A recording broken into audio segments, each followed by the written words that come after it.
Autoionization of water. Conductivity experiments, like the one shown to the right, and what do we have here? Battery, beaker filled with something, couple of leads making a complete circuit, and a light bulb, and another lead here going to the battery.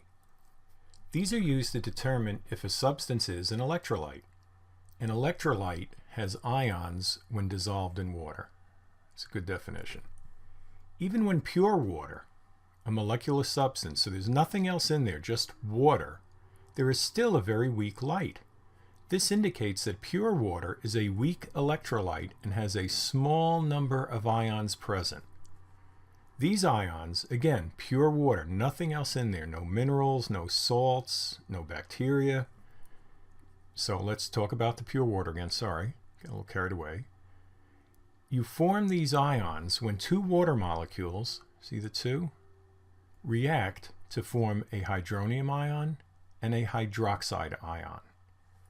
And then a strong electrolyte solution conducts electricity because there are many ions present. Or in the case of water, a weak electrolyte, you will still have electricity, just not as much. It will be a very faint glow on the light bulb. When two water molecules react, that's what we have down here, two water molecules, and they form a hydroxide and a hydronium ion. This is autoionization. A lone pair of electrons on one oxygen atom, right there, forms a bond with a proton of another water molecule. And what do you get? You get a positively charged hydronium ion and a negatively charged hydroxide ion. We say that water is amphoteric because it behaves as an acid and a base.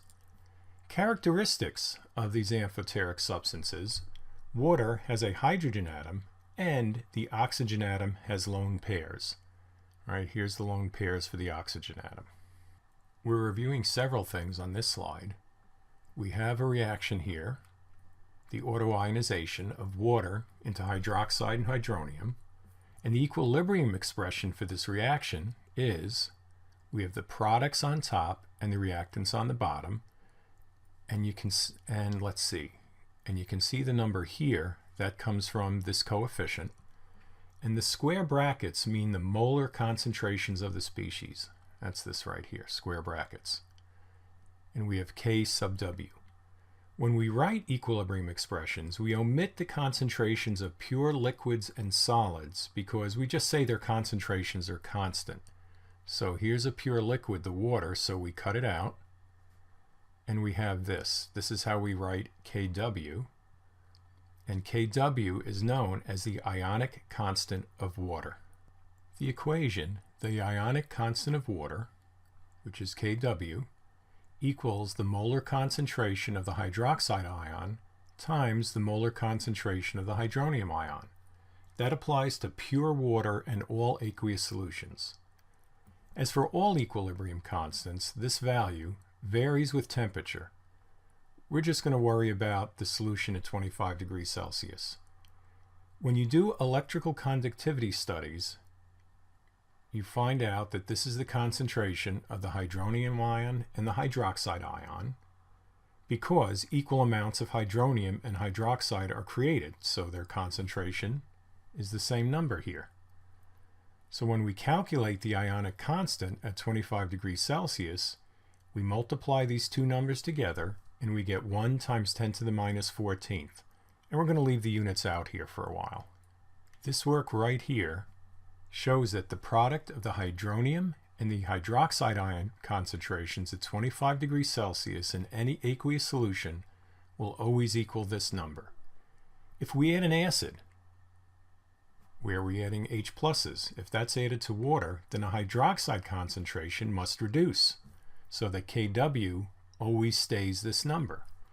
If we add a base, so if we're increasing the concentration of the hydroxide ion, since the product of this concentration and the hydronium must stay the same, well, we add OH, we have to decrease H plus because we always need to have this value hold true.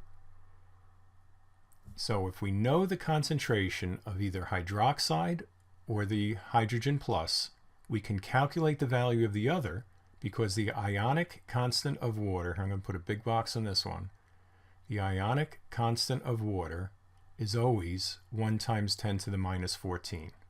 How is this important to us? Well, the relative concentrations of the hydronium ion and hydroxide will determine the acidic, basic, or neutral quality of aqueous solutions. For neutral solutions, so you're neither an acid or a base, the molar concentration of hydronium equals the molar concentration of hydroxide, which are both 1 times 10 to the minus 7th molarity. For acidic solutions, you have more hydronium than hydroxide. So the hydronium concentration is greater than 1 times 10 to the minus 7, and the hydroxide is less than that number. In basic solutions, you have more hydroxide than hydronium, and you get the reverse on the greater than and equal signs here.